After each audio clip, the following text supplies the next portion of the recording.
நேரத்தில் நான் என்னை மாற்றிக்கொள்கிறேன். நான் தொழாமல் இருந்தேன், தொழப்போகிறேன். நான் பொய் கூறி கொண்டிருந்தேன், பொய்யை நிறுத்தப் போகிறேன். நான் புறம் பேசிக் கொண்டிருந்தேன், புறத்தை நிறுத்தப் போகிறேன். பிறருடைய மானங்களை பற்றி பேசிக் கொண்டிருந்தேன், இனிமேல் பேசப் போவதில்லை.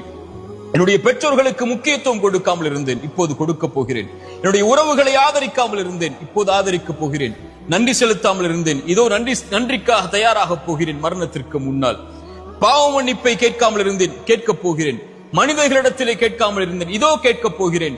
இந்த நிமிடத்தை நான் சரிபடுத்த போகிறேன் என்ற உறுதியோடு இறைவனை நெருங்குங்கள்.